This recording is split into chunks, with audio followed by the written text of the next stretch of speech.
इस ऋग्वेद से सब पदार्थों की स्तुति होती है, अर्थात ईश्वर ने जिसमें सब पदार्थों के गुणों का प्रकाश किया है।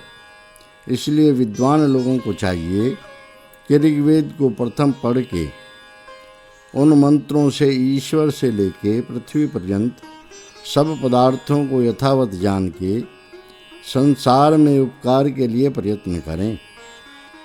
ऋग्वेद शब्द का अर्थ यह है कि जिससे सब पदार्थों के गुणों और स्वभाव का वर्णन किया जाए वह ऋग, और वेद अर्थात जो यह सत्य सत्य ज्ञान का हेतु है, इन दो शब्दों से ऋग्वेद शब्द बनता है।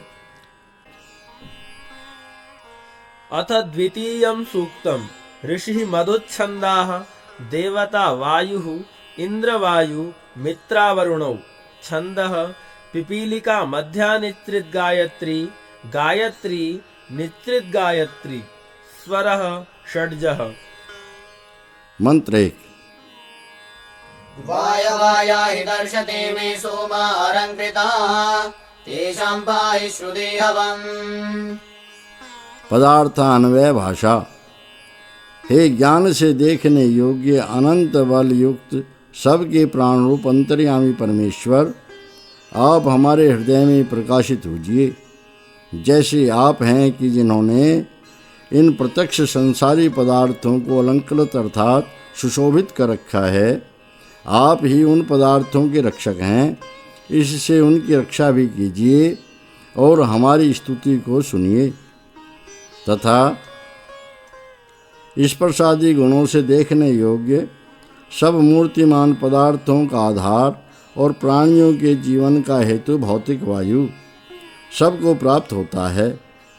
फिर जिस भौतिक वायु ने प्रत्यक्ष संसार के पदार्थों की शोभायमान किया है, वही उन पदार्थों की रक्षा का हेतु है, और जिससे सब प्राणी लोग कहने और सुनने रूप व्यवहार को कहते सुनते हैं। आगे ईश्वर और भौतिक वायु के पक्ष में प्रमाण दिखलाते हैं।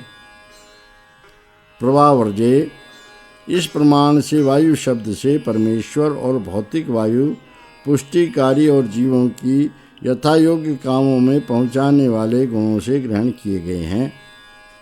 जो पदार्थ अंतरिक्ष में हैं, उनमें प्रथमागामी वायु अर्थात उन पदार्थों में रमण करने वाला कहता है, तथा सब जगत को जानने से वायु शब्द करके परमेश्वर का ग्रहण होता है। तथा मनुष्य लोग वायु से प्राणायाम करके और उनके गुणों के ज्ञान द्वारा परमेश्वर और शिल्प विद्या में यज्ञ को जान सकता है। इस अर्थ से वायु शब्द करके ईश्वर और भौतिक का ग्रहण होता है, अथवा जो चराचर जगत में व्याप्त हो रहा है।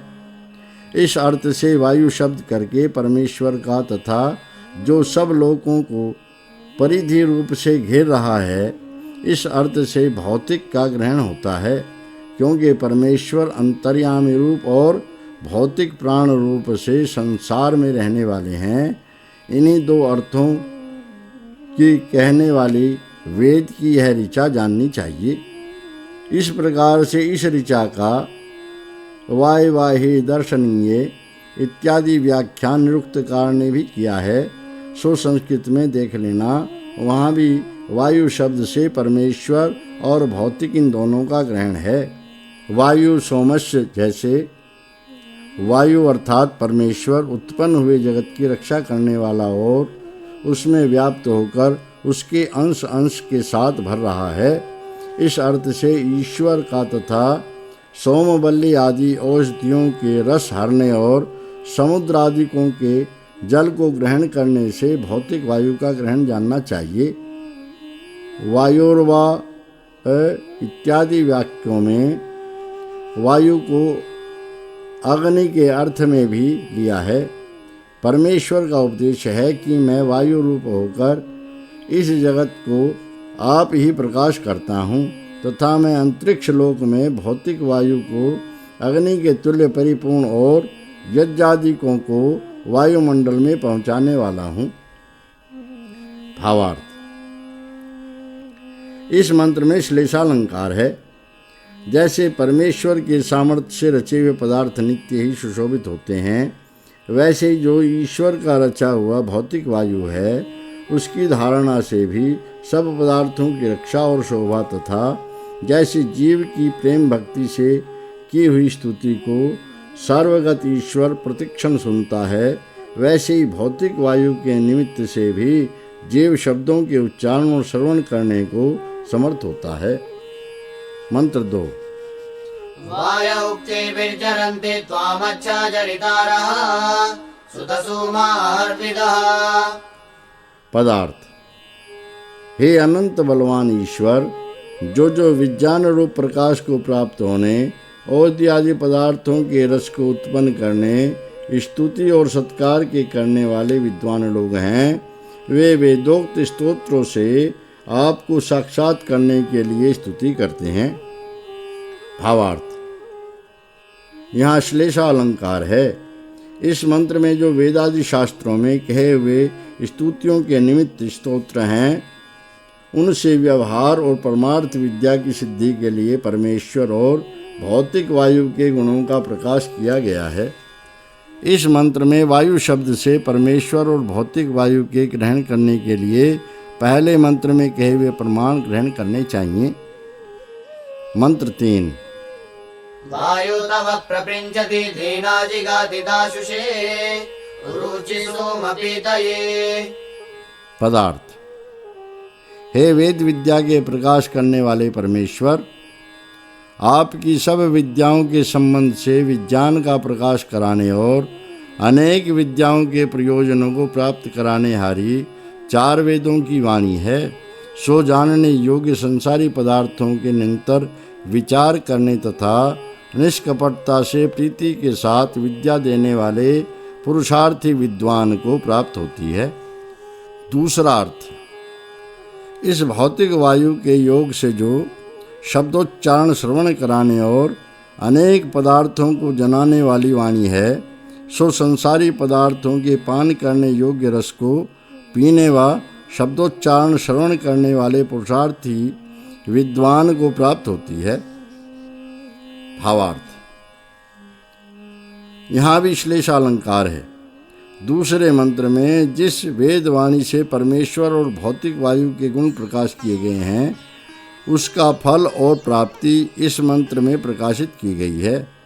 अर्थात प्रथम अर्थ से वेद विद्या और दूसरे से जीवों की वाणी का फल और उसकी प्राप्ति का निमित्त प्रकाश किया है। मंत्र 4। इंद्रवायु इमे सुता उपप्रयो विरागतम् इंदवो वामुशन्ति। पदार्थ। जैसे प्रत्यक्ष जल क्रिया में यज्ञ और प्राप्त होने योग्य भोग सूर्य और पवन के योग से प्रकाशित होते हैं, यहाँ इंद्र शब्द के लिए ऋग्वेद के मंत्र का प्रमाण दिखलाते हैं। इंद्रेण सूर्यलोक ने अपनी प्रकाशमान किरण तथा पृथ्वी आदि लोक अपने आकर्षण अर्थात पदार्थ खींचने के सामर्थ्य से पुष्टता के साथ स्थिर करके धारण किए हैं कि जिससे वे न प्राणोदय अपने अपने भ्रमण चक्र अर्थात घूमने के मार्ग को छोड़कर इधर उधर हटके नहीं जा सकते हैं। इमे चिकिंद्र सूर्य भूमि आदि लोकों को प्रकाश के धारण करने के हेतु से उनका रोकने वाला है, अर्थात वह अपनी खींचने की शक्ति से पृथ्वी के किनारे और मेघ के जल के स्रोत को रोक रहा है। जैसे आकाश के बीच में फेंका हुआ मिट्टी का ढेला पृथ्वी की आकर्षण शक्ति से पृथ्वी पर ही लौटकर आ पड़ता है, इसी प्रकार दूर भी ठहरे हुए पृथ्वी आदि लोकों को सूर्य ही ने आकर्षण शक्ति की खेंच से धारण कर रखे हैं। इससे यही सूर्य बड़ा भारी आकर्षण, प्रकाश और वर्षा का निमित्त है। यही सूर्य भूमि आदि लोकों में ठहरे हुए रस और मेघ को भेदन करने वाला है। भौतिक वायु के विषय में वायवायाही इस मंत्र की व्याख्या में जो प्रमाण कहे हैं वे यहाँ भी जानना चाहिए। अथवा जिस प्रकार सूर्य और पवन संसार के पदार्थों को प्राप्त होते हैं, वैसे उनके साथ इन निमित्तों करके सब प्राणी अन्न आदि तृप्ति करने वाले पदार्थों के सुखों की कामना कर रहे हैं। जो जल क्रिया में यज्ञ और प्राप्त होने योग्य भोग हैं, वे जिस कारण से पूर्वोक्त सूर्य और पवन के संयोग से प्रकाशित होते हैं, इसी कारण अन्नादि पदार्थों के योग से सब प्राणियों को सुख प्राप्त होता है। भावार्थ: इस मंत्र में परमेश्वर ने प्राप्त होने योग्य और प्राप्त कराने वाला इन दो पदार्थों का प्रकाश किया है। मंत्र 5। वायविन्द्रश्च चेततः सुतानां वाजिनीवसु तावायातमुपद्रवात्। पदार्थ: हे ज्ञान स्वरूप ईश्वर, आपके धारण किए हुए प्रातः काल के तुल्य प्रकाशमान पूर्वोक्त सूर्यलोक और वायु आपके उत्पन्न किए पदार्थों का धारण और प्रकाश करके उनको जीवों के दृष्टिगोचर करते हैं। इसी कारण वे शीघ्रता से उन पदार्थों के समीप होते रहते हैं। भावार्थ: इस मंत्र में परमेश्वर की सत्ता के अवलंबन से उक्त इंद्र और वायु अपने अपने कार्य करने को समर्थ होते हैं, यह वर्णन किया है। मंत्र 6। वायविन्द्रश्च सुन्वत आयातमुपनिष्कृतम् मक्ष्वित्था धिया नरा। पदार्थ: हे सबके अंतर्यामी ईश्वर, जैसे आपके धारण किए हुए संसार के सब पदार्थों को प्राप्त कराने वाले अंतरिक्ष में स्थित सूर्य का प्रकाश और पवन है, वैसे शीघ्र गमन से धारण पालन वृद्धि और क्षय हेतु से सोम आदि सब औषधियों के रस को उत्पन्न करते हैं। उसी प्रकार शरीर में रहने वाले जीव और प्राणवायु उस ईश्वर में सब धातुओं के रस को उत्पन्न करके धारण पालन वृद्धि और क्षय हेतु से सब अंगों को शीघ्र प्राप्त होकर धारण करने वाली बुद्धि और कर्मों से कर्मों के फलों को प्राप्त होते हैं। भावार्थ: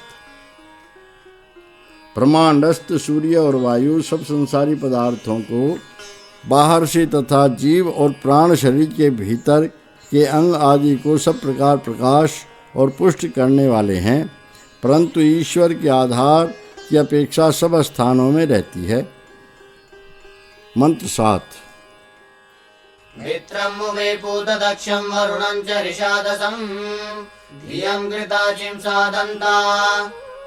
पदार्थ: मैं विद्या का चाहने, पवित्र बल, सब सुखों के देने व ब्रह्मांड और शरीर में रहने वाले सूर्य तथा रोग और शत्रुओं के नाश करने व शरीर के बाहर और भीतर रहने वाले प्राण और अपान रूप वायु को प्राप्त हूँ, अर्थात बाहर और भीतर के पदार्थ जिस जिस विद्या के लिए रचे गए हैं, उन सबों का उसके लिए उपयोग करूं। भावार्थ: इस मंत्र में लुप्तोपमा अलंकार है। जैसे समुद्र आदि जल स्थलों से सूर्य और आकर्षण से वायु द्वारा जल आकाश में उड़कर वर्षा होने से सबकी वृद्धि और रक्षा होती है, वैसे प्राण और अपान आदि ही से शरीर की रक्षा और वृद्धि होती है।